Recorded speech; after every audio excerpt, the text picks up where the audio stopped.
ভাৰতীয় ন্যায় সংহিতাৰ BNSS under BNSS section 346(1) এই ধাৰাৰ অধীনত ৰাজ্য চৰকাৰে গুৱাহাটী উচ্চ ন্যায়ালয়ৰ মুখ্য ন্যায়াধীশ গৰাকীক জুবিন গাৰ্গৰ হত্যা গোচৰৰ ডে টু ডে ট্ৰায়েলৰ বাবে এখন ফাষ্ট ট্ৰেক এক্সক্লুসিভ কোৰ্ট এখন গঠন কৰি দিবৰ বাবে আজি কেবিনেটে গুৱাহাটী উচ্চ ন্যায়ালয়ক অনুৰোধ কৰিবৰ বাবে কেবিনেটে আজি সিদ্ধান্ত লৈছে।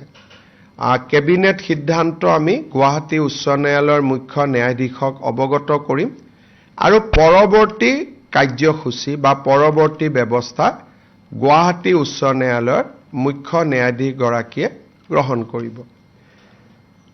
এটা আমি ইয়াত নিশ্চিতভাৱে উল্লেখ কৰিম যে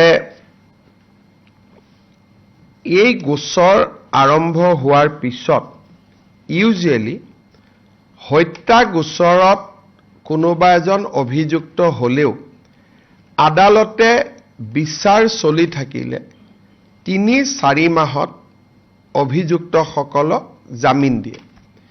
কিন্তু বৰ্তমানৰ যিখন কোৰ্টত এই গোচৰটো চলি আছে আমি দেখা পাইছো যে বৰ্তমানৰ ন্যায়াধীশ গৰাকীয়ে এজনো অভিযুক্তক আজিলৈকে বেল দিয়া নাই। সেই কাৰণে চৰকাৰৰ ধাৰণা আছিলে যে বৰ্তমানৰ ন্যায়াধীশ গৰাকীৰ হাততে গোচৰটো থাকিলে ন্যায়ৰ প্ৰক্ৰিয়া নিশ্চিতভাৱে সুৰক্ষিত হ'লহেঁতেন। কিন্তু আগতে আমি এটা কথা ঘোষণা কৰি থৈছিলো যে এই গোটেই ঘটনাৰ ক্ষেত্ৰত পৰিয়ালে যি বিচাৰে আমি তাকেই কৰিম।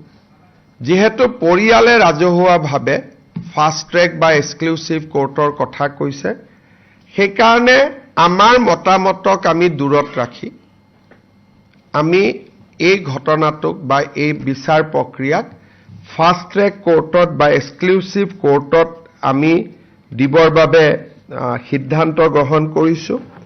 গুৱাহাটী উচ্চ ন্যায়ালয়ে এজন ন্যায়াধীশ দিব, গুৱাহাটী উচ্চ ন্যায়ালয়ে গাইডলাইন নিৰ্মাণ কৰিব আৰু ষ্টেট গভৰ্ণমেণ্টে লজিষ্টিক ইনফ্ৰাষ্ট্ৰাকচাৰেল সাপোৰ্ট দিব।